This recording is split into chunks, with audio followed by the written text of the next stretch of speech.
So this is a cross-flow heat exchanger with fin tubes lab.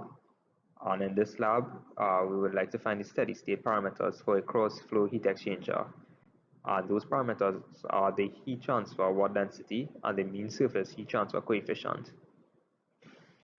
So in this lab, we are dealing with a cross-flow heat exchanger, and there are two types of cross-flow heat exchangers. There are the finned with both fluids unmixed, and unfinned with the fluid mixed and the other unmixed. So in this lab, we'll be dealing with the first one, the finned cross-flow heat exchanger.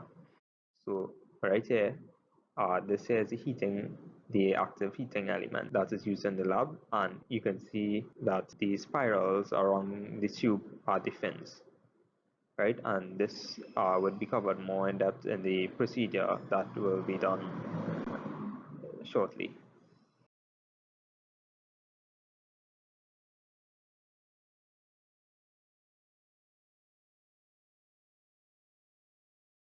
So we just going to look at the different devices here, right?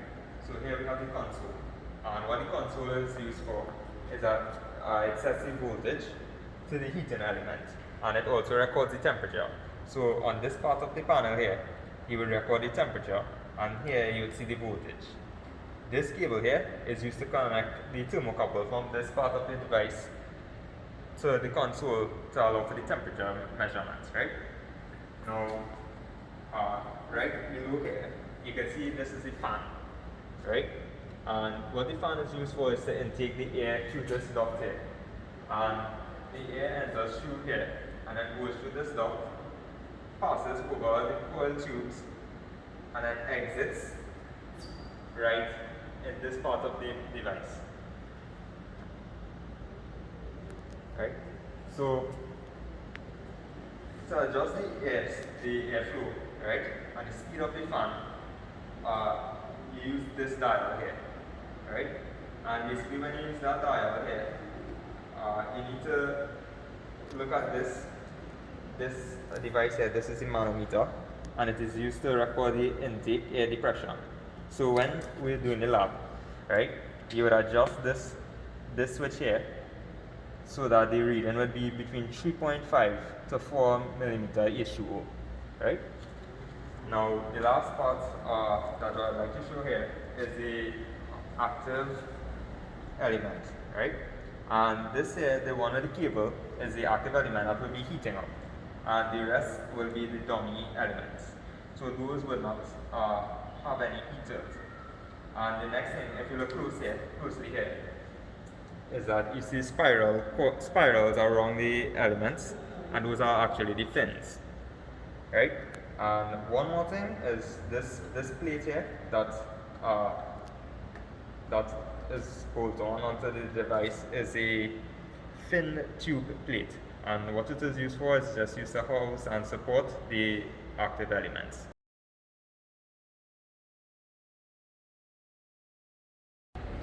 So we're going into the procedure of the lab, and the first step in the lab is to switch on the console.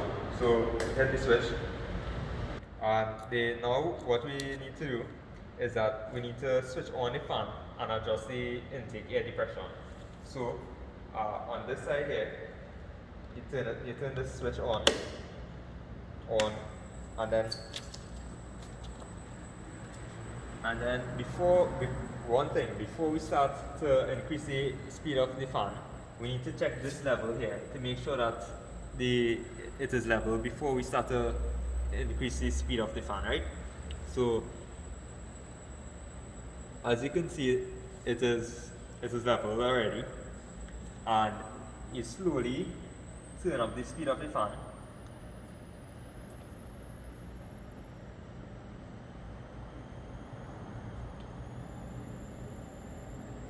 And you will see a bubble starting to move to the left, right? So we just need to move it, increase the speed of the fan until it goes between 3.5 to 4, right?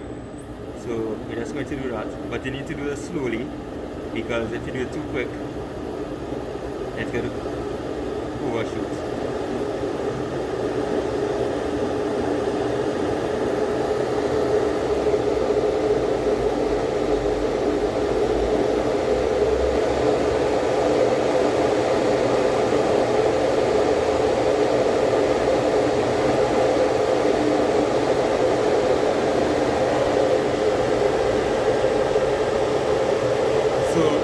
that is around 3.8, right? So we have already set the intake air pressure on there now. And what we need to do, change this here to 70 volts, right? So we switch it to 70 volts.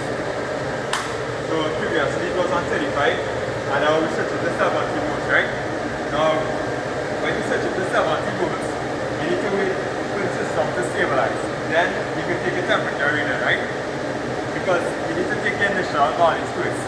Now, after waiting like maybe about 2 minutes, you need to record this value here, and this value is the T1 value. And then, after you record your T1 value, you can record your T2 value, right? So to get the T2 value, you just press this switch down and record whatever value that is, right? Now, the second step, well, the step after, is that you need to increase the voltage to the heating element. So how you do that is you switch on, you switch this down here, and as you can see, it is about 13.4 volts, right?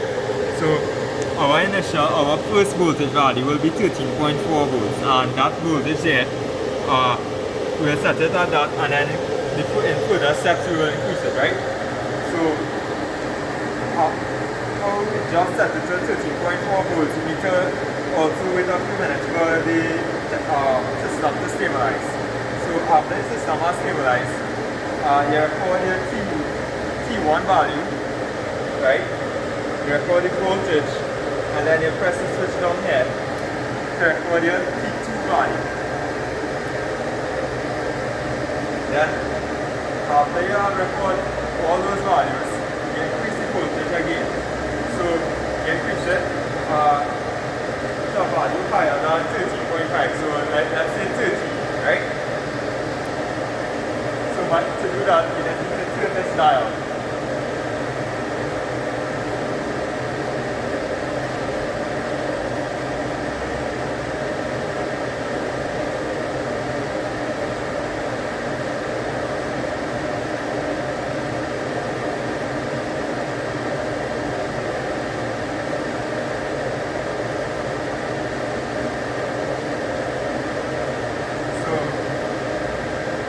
We have a nozzle voltage below 30, and as you can see here, it's 29.6. So all you need to do now is you need to let the system stabilize, and after it has stabilized, what you do is you record the voltage, you record the T1 temperature, and then you record the T2 temperature, right? So as you can see, the T2 temperature is less than the T1 temperature. Now,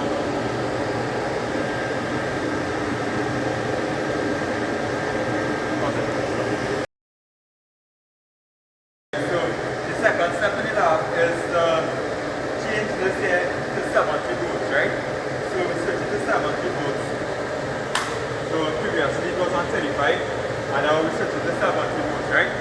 Now, when you switch it to 70 volts, you need to wait for the system to stabilize. Then you can take a temperature reader, right?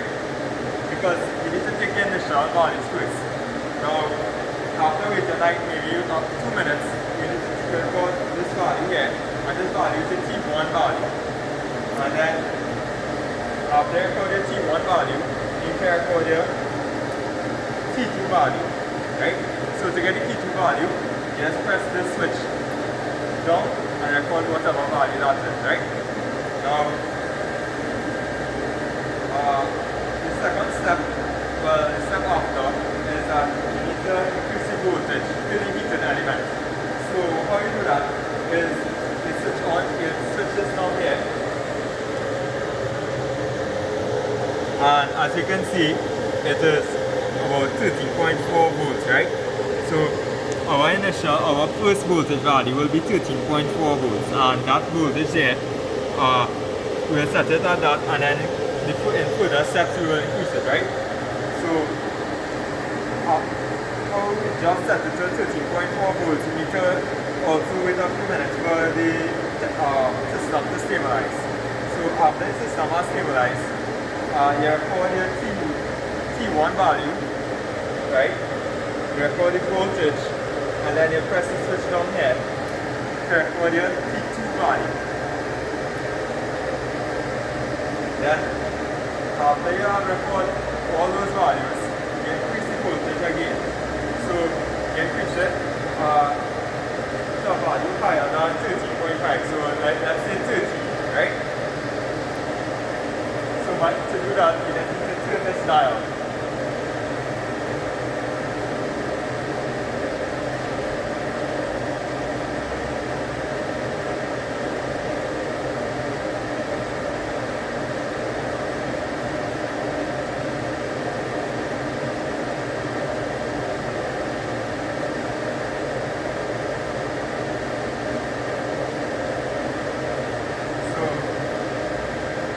We have adjusted the voltage to a little below 13, and I think it's here is 29.6. So all you need to do now is you need to let the system stabilize, and after it has stabilized, what you do is you record the voltage, you record the T1 temperature, and then you record the T2 temperature, right? So as you can see, the T2 temperature is less than the T1 temperature. Each time you adjust the voltage, right, you need to record 4 values. You need to record the voltage, you need to record T1 as well as T2, and you need to record the intake and the pressure, which is obtained from the manometer. Right? Now, in this lab, you will have to adjust the voltage to about 7 readings, right? And then after that, you will have to, the next step is that you will need to switch the active element to the next row. So, before you do that, what you need to do is you need to turn this voltage here to 0 volts. So, how you do that? You just turn it to 0 volts.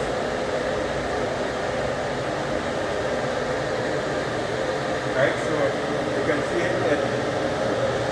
it is on 0 volts, right? And when you switch it to 0 volts, you need to let the system stabilize for around 10 minutes. After that 10 minutes, then you will switch this heating element to the 4th row. So this is the 1st row, and now we're going to set it to the 4th row.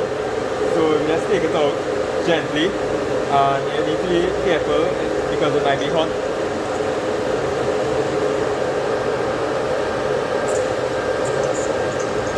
So you take the dummy tube and you replace it back on top here.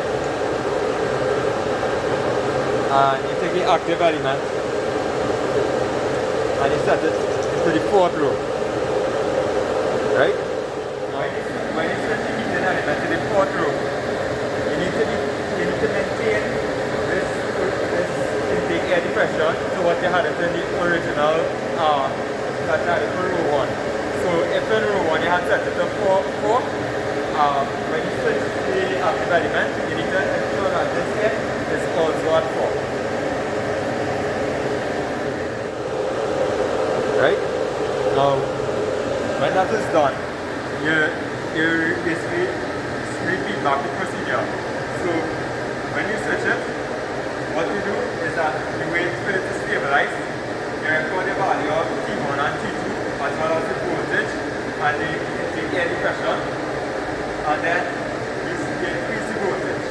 When you increase the voltage, you allow the system to stabilize, you record the T2, T1, your voltage, and the intake air pressure, and then you repeat that for 8 different values of the voltage, and then that's it. So, the general outline of the report will take these steps here. First, you will do the summary, aim, theory. In the theory, you need to highlight the importance of the lab and its applications. You will need to state the procedure, description of apparatus. So, for example, in the video that we just talked about, we spoke a little bit about the console, the duct, the active heating element, those things. So, you would just describe those apparatus. In the results, you will have to have the graphs, different graphs that you will plot, but we'll talk about the graphs later on, and they must be well labeled. You need to have sample calculations. We'll speak about this a little further down, and then a discussion. We'll also speak about that later on. sources of error and precautions. You need to have at least 2 of each, and then finally conclusions based on what you did in the lab. So moving on to the um, results, right? So this here is just a sample table of what results would be like. I just filled in the first row here with some values, but in the lab you'll actually have, after you finish take reading first time, you'll increase the voltage, the active element heater voltage right here. So the next value would probably be around 30 volts. Then you would take the readings for T1, T2, as we spoke about in the procedure, right? And then you increase to maybe 35 volts, etc., right? But we're just going to look at the uh, first readings for now, right? Just to help understand with the calculation.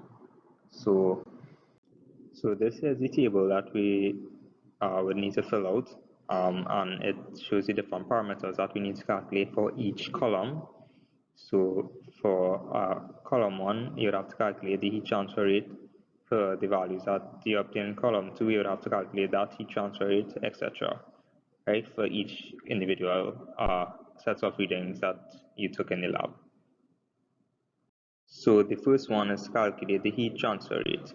To calculate the heat transfer rate, all you need to do is square the active element heater voltage. So that, say for example, that's 21.1, you would square that divided by the active element heater resistance. And in this lab, the active element heater resistance would be 100 ohms.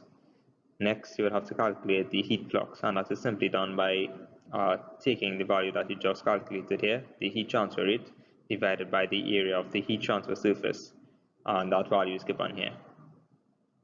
Thirdly, you will need to find the air temperature difference, and that would be done by simply subtracting T2 from T1. So if T1 is 34.6 and T2 is 29.5, this value here would simply be 34.6 minus 29.5.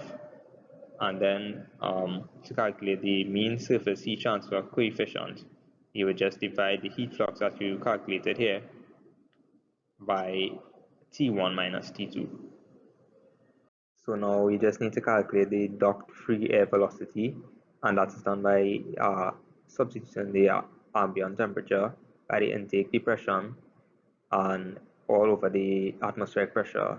So this ambient temperature will be in degrees Celsius. This H will be simply the value that you set the manometer to at the beginning of the experiment. So if you had set it at 4 millimeter HU, you would enter 4 in this part of the equation. And then in this lab, we will use atmospheric pressure as 1 atmosphere, and you will convert that to pascals before you substitute it into the formula. So after that, you need to find the effective air velocity between the tubes in the bundle, and that is done by simply substituting the value of the duct free air velocity that you calculated before into this equation, multiplied by EAD, which is the duct cross-sectional area, which is given here, all over the minimum flow area through the finned tube bundle, which is also given here. So it's just basically a substitution and using the duct free air velocity that you calculated previously. So here we just need to calculate 2 more numbers, the Reynolds number and the Nozzle number. To calculate the Reynolds number, all you need is the effective air velocity, which you calculated just now, that's the U prime value, multiplied by the diameter of the tube, which will be the 12.7 millimeters, and the kinematic viscosity, right? To obtain the kinematic viscosity, you need to get that from a graph which is on page 10 and is the second graph. So if your T2 value is 29.5, you would need to go on this axis here, which is 29.5, wherever that is, and you would have to go up and read across to get your kinematic viscosity. And note whatever value you get here, the magnitude is 10 to the minus 6. So if your value is just say 15, it would be 15 by 10 to the minus 6. So when you're entering it into this equation, you would have to take that into consideration. So the last value here would be the nozzle number, and basically that is HD on K. And here the K would be the mean surface heat transfer coefficient, and D would be the diameter of the tube. And well, to get K, you need to find that on the first graph on page 10 in the appendix. So you would take a direct air temperature reading, so say that is 20, and then you would go up and read across, and this value here, you would enter that into this calculation here. So finally, we go to the presentation of results, and you would need to ensure that you plot two graphs. So this is the heat flux versus the active element surface to air temperature difference for row 1. And remember that in the experiment we did row 1 and then we did also row 4. So you would have to plot it for both rows. And in the appendix you would see a graph on page 11 that shows what your results supposed to look like. It may not be exact, but it's just there for reference. Then we have to plot the mean surface heat transfer coefficient versus the Reynolds number. And remember these things, the heat transfer coefficient and the Reynolds number, we have already calculated that for each test we did, right? And that has to be plotted for both rows, so row 1 and row 4. And this here is just an example of how your graph would look. May not be exact, but it's just in terms of how it's supposed to the similar characteristics, right? So here we will just discuss a little more about what the discussion would have. So you need to have a detailed discussion of the variation of the parameters for the graphs that you plotted when compared to the expected results for an actual cross-flow heat exchanger, right, FIND.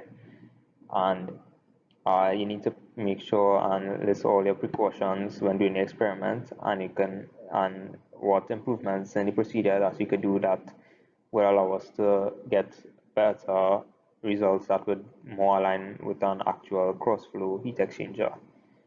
One more thing is that when doing your discussion, you need to make reference to the theoretical considerations for a cross-flow heat exchanger. So that's basically by making reference to the theoretical graphs and comparing the similarities, differences, and the reasons for that. And that is it for this lab. And you can feel free to ask any questions on the day of the lab.